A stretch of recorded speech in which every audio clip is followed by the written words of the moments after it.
cuál es realmente el enemigo del cannabis, ¿sí? Porque el enemigo del cannabis hoy en día podemos decir que son los paradigmas que se tienen frente a él, que son los prejuicios, pero sin embargo, si nos ponemos a mirar en la práctica, es hasta la droga más consumida hoy en día por parte de los jóvenes y eso. Entonces, de cierta manera, si hay una ruptura, no es que sea tampoco tan tabú, de hecho se ha transformado bastante. Entonces, cuando digo cuáles son pues, con las implicaciones y eso, es una cuestión tanto como de mercado, como lo social, obviamente no se queda por fuera de eso. Sin embargo, es una cuestión de mercado. Ese estigma del autocultivo respecto a que genera focos de inseguridad no es justamente producto de la ilegalización o de la criminalización de la marihuana. En las cuestiones del cultivo, me parece que es diferente. En las cuestiones del consumo, sí podríamos hablarlo de eso, pero en las cuestiones del cultivo en Colombia es diferente, porque lo que decía desde el 86, de hecho es el artículo 2 de la ley 30 de 1986 del Estatuto Nacional de Estupefacientes, decía que era muy ambiguo porque decía pluralidad de plantas, usted podía obtener pluralidad de plantas, pero entonces no decía, digamos, tenía 20 en pluralidad de plantas, entonces era muy ambiguo, la gente decía como 20 qué, 20 plantaciones, 20 plantas, 20 sí que en el 2017 ya con la ley 613, del decreto 613, se establece el autocultivo como tal, ya se habla de autocultivo, de cuántas las de la persona como tal, cuántas plantas puede llegar a tener en unidad de plantas, que son 20, ¿sí? Más de 20 plantas ya deja de ser autocultivo, sí, y pasa a ser cultivo. Pasa a ser cultivo. Okay. Y no solo eso, sino que el Código Penal en el artículo 375 establece que solo se puede penalizar a una persona si llega a tener más de 20 plantas. No solo tener, no solo poseer, porque no solo es posesión, es conservar, financiar y comercializar. Conservar, financiar y comercializar. Sí. Eso hace parte como de la cadena productiva. Exacto. Si usted llega a tener esas plantas y se muestra que usted posee más de 20 plantas, o usted comercializa con más de 20 plantas, o usted conserva más de 20 plantas, usted ya puede ser penalizado en Colombia por tenencia de estupefacientes. Y no solo eso, sino por comercialización, porque aquí es muy importante en Colombia, después del código de policía, la intencionalidad de la planta. Entonces, usted lo pueden coger con una cantidad de marihuana, de cannabis, en el transporte, por decirlo así. Uh-huh. Se la pueden quitar y hacer un comparendo, porque usted no puede transportar en el transporte público el cannabis, pero no lo pueden privar de su libertad ni tampoco hacer ningún tipo de cosas. Mientras que si se le llega a probar la intencionalidad de comerciar la planta que usted, el cannabis que usted tenga, ahí sí ya se le puede realizar un proceso penal. Ok. ¿Cuál es, digamos, entonces, la razón por la cual no se legaliza o se regula, digamos, el emprendimiento, ¿no? La pequeña empresa con base a la producción y comercialización de marihuana? Desde el 2017, de hecho, antes del 2017, en el gobierno de Duque. De Santos, ¿no? 2017, Santos. En el 2017 se pasa la ley, pero se aprueba, el proyecto de ley se pasa en el gobierno de Santos, pero se aprueba es en el gobierno de Duque. Y Duque es la persona, y en el gobierno de Duque se legaliza de cierta manera la producción industrial y medicinal de cannabis en Colombia, bajo unas regulaciones muy clasificadas, bajo unos estamentos ya que vienen desde Europa, bajo unas cosas ya muy en regla que ya están en el mundo en este momento. El problema con eso realmente, digamos que en ese aspecto que podemos encontrar especialmente, digamos, como con esas leyes, es que, digamos, sí, tenemos la posibilidad para poder producir y que haya un pequeño productor de cannabis medicinal, porque no se puede hablar de producción de cannabis psicoactivo recreativo en este momento porque es ilegal. Uh-huh. En Colombia, industrial y medicinal. Industrial y medicinal. Acá en Colombia solo hay industrial y medicinal. Entonces, la cuestión con los pequeños productores, primero tiene que las licencias que se necesitan para poder cultivar cannabis acá en Colombia son supremamente altas. Además que no solo está para el tratamiento del cannabis, sino están las licencias para la producción de las semillas, para la distribución de las semillas, para el tratamiento de semillas, para la producción de cannabis psicoactivo, no psicoactivo, y dependiendo también la finalidad, ya sea para fármacos o ya sea para la industria boticaria de belleza. Entonces, Para la empresa, para la industria de la belleza se utiliza la... Sí, se utiliza bastante. De hecho, son las dos industrias que más utilizan el cannabis colombiano que se cultiva ahorita en lo medicinal. Son las farmacéuticas y boticarias que manejan como la salud y la belleza. Entonces, ¿cuáles son las empresas, digamos, en el sector industrial y medicinal, las empresas que tienen como el monopolio o el oligopolio? Acá en Colombia hay 3 empresas, una es de origen canadiense, otra es de origen holandés y otra es alemana. Tienen el monopolio de la producción de medicinal acá en Colombia. Los pequeños productores están supeditados siempre, primero a las licencias que se tienen que sacar, y segundo, a que se tiene que tener en el contacto o siempre tiene que ser un tercero el que procese la flor seca que se extrae. Y digamos, yo soy un cultivador, cultivo mi cosecha de este año, y esa cosecha, la flor seca que yo tenga, yo no la puedo yo mismo, ni mi propia empresa puede procesarla. Tiene que ser una empresa totalmente tercera. Y en ese caso son cuando vienen las empresas multinacionales, que son las que están establecidas acá en Colombia, que compran a los pequeños productores la flor y ellos la procesan.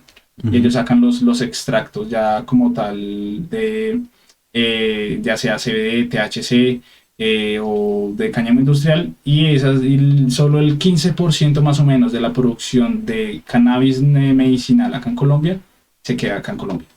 De resto sale todo. El 85% de la materia prima se va para afuera. ¿Qué países la compran?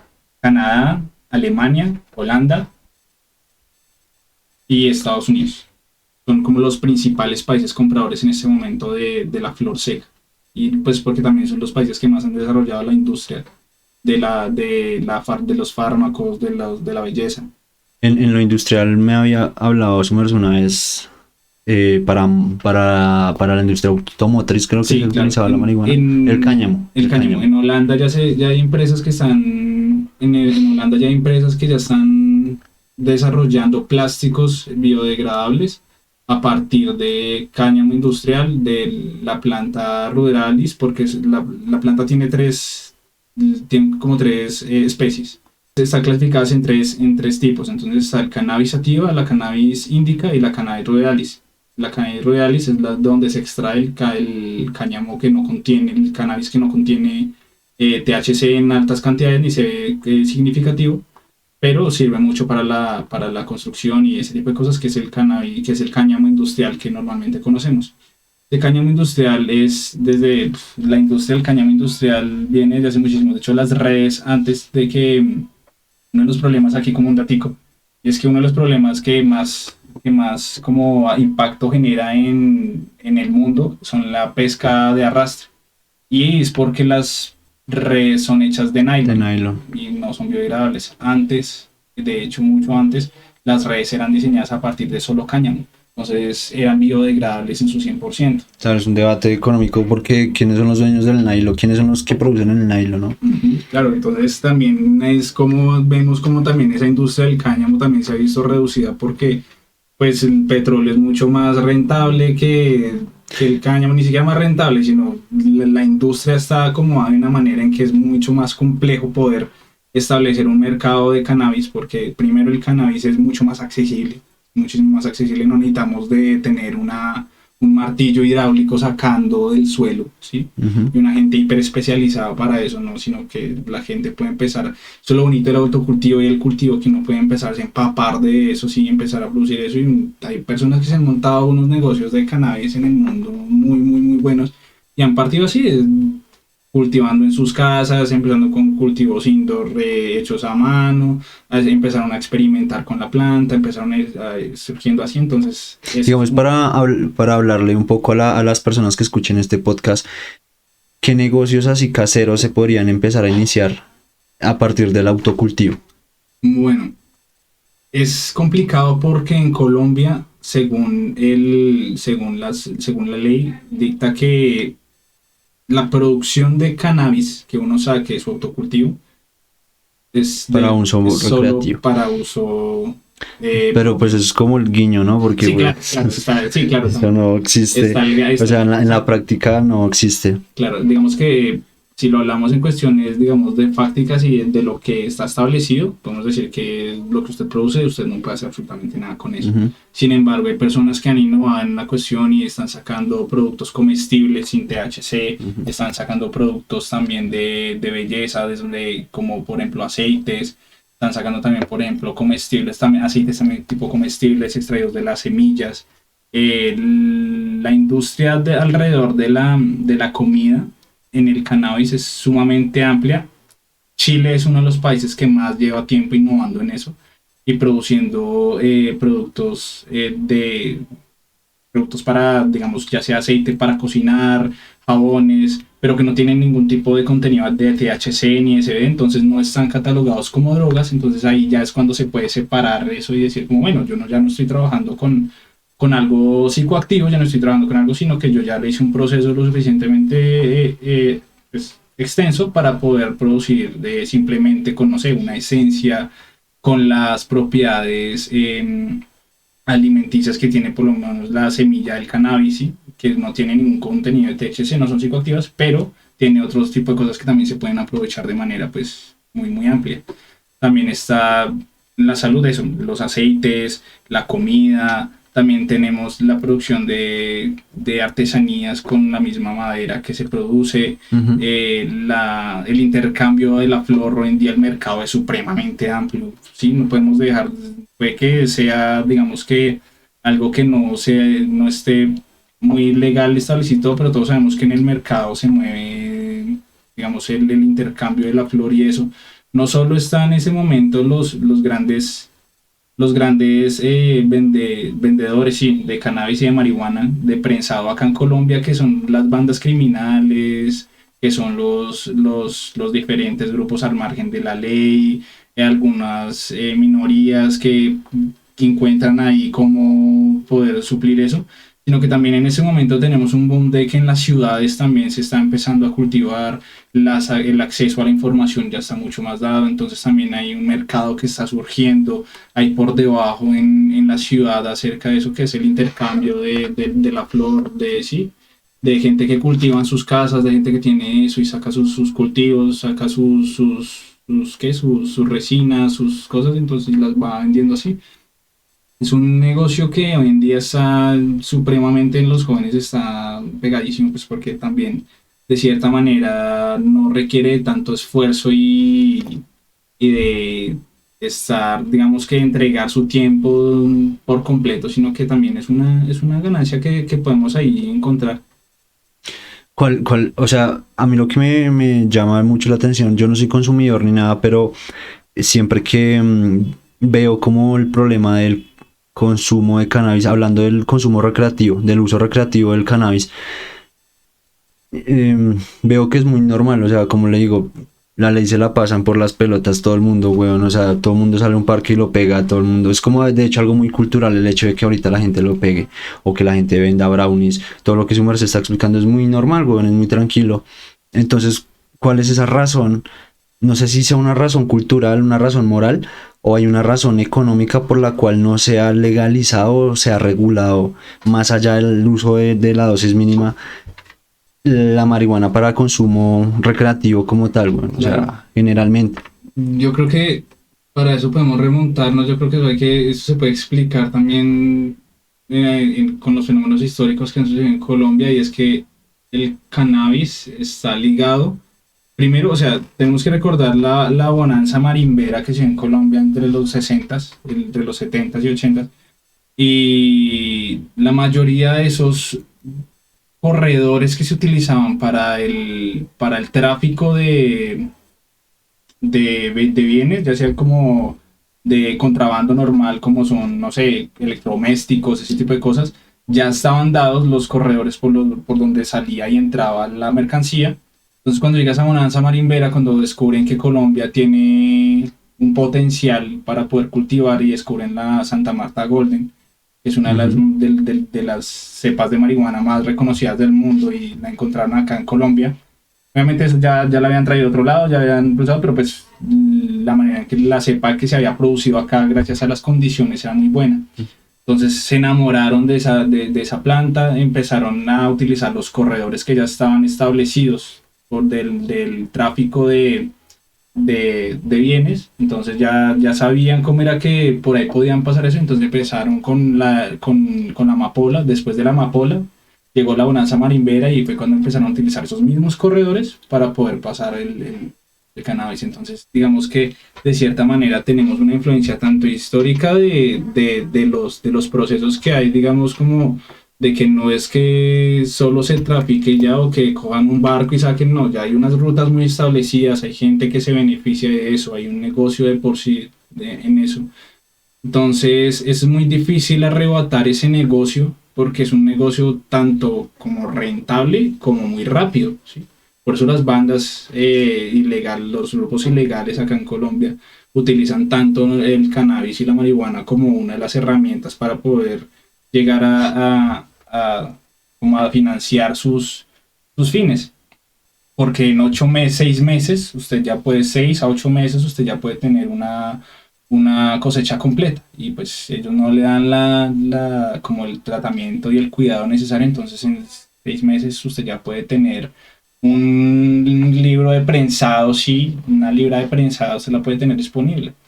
Y aparte de eso, pues la policía, lo que le digo, el transportarla, ya están esos corredores, ya están esos caminos, ya se sabe, digamos, cómo se mueve dentro de la misma policía misma, ya hay ciertos sectores donde hay soborno, donde dejan pasar, donde saben dónde están los camiones, hay toda una construcción completa de la ilegalidad y de las estructuras criminales en Colombia, no solo desde lo pequeño y no solo de lo popular del man que baila vende, no, sino desde las personas que tienen los lugares y explotan a las personas para poder sacar más dinero de esas tierras, o ya sean procesos de que el Estado tuvo que haber devuelto esas tierras y nunca las devolvió y fueron a parar a manos de quién sabe quién y extrañamente están produciendo marihuana ya. Entonces son cosas de las que uno se da cuenta, uno ve y dice, pues no solo es porque a la gente no le gusta el cannabis, porque realmente no es que no les guste, ¿sí? La ilegalidad en Colombia no es porque no les guste, en el mundo no es porque no les guste, de hecho es lo que hablábamos ahorita. El cannabis en porcentajes ahorita es mucho más elevado que otras drogas que en tiempos anteriores eran más utilizadas. En este momento el cannabis yo creo que está punteando y no solo eso, sino que va a la vanguardia, ¿sí? Más adelante se va a utilizar mucho más porque además los daños y todo eso que tienen no son a largo plazo, no son tan dañinos como por ejemplo el cigarrillo, el alcohol, que son de uso diario. Entonces toda esa estructura que hay alrededor de eso es lo que ha impedido que sea legal. Los corredores de marihuana y los corredores de cocaína en Colombia no son un fenómeno que estén aparte, ¿no? Es el que tiene el poder, el monopolio de las armas y el monopolio económico de la zona, el que puede establecer, el que quiere decir, yo quiero sacarlo lo más rápido que es la pasta base de la coca y marihuana prensada para todo el mundo. Hay debates en lo recreacional, claro, de que los parques, dónde se va a consumir. La funcionalidad del consumidor, ¿no? Porque también hay muchos problemáticos de la marihuana. Y no solo eso, sino que la adicción, sí, ya podemos estar empezando a hablar de una adicción. Entonces, porque... Digamos, hablando un poco de los focos de consumo en jóvenes, ¿no? Como esa tendencia de que ahorita como que es muy normal en los jóvenes consumir.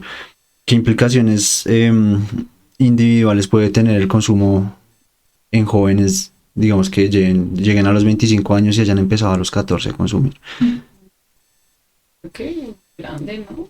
Muchísimo, muchísimo, porque A nivel científico. A nivel científico es una de las fichas más grandes que tiene como la ciencia para decir es dañino. O sea, las personas que también glorifican y santifican, beatizan a la hierba están mal, realmente. Porque hay estudios científicos que relacionan el cannabis con, primero, por lo menos en la reproducción o la acentuación de problemas mentales como tales como la esquizofrenia, como por ejemplo la depresión. También ha tenido mucha relación el cannabis en el desarrollo psicomotriz de las personas cuando empiezan en tempranas edades, como lo decía el parcero, porque la manera en la que funciona el cannabis, las reacciones químicas que produce en el cerebro para poder activar esos cannabinoreceptores, sí o sí hay un desorden químico. Hay un desorden químico en el cerebro, hay un desorden químico en el cuerpo porque estamos alterando el funcionamiento natural del cuerpo. Entonces ahí hay un problema y es que todavía no sabemos realmente cuál es el impacto en el cerebro del cannabis a largo plazo. Hoy en día es muy complicado saberlo por lo que decíamos ahorita.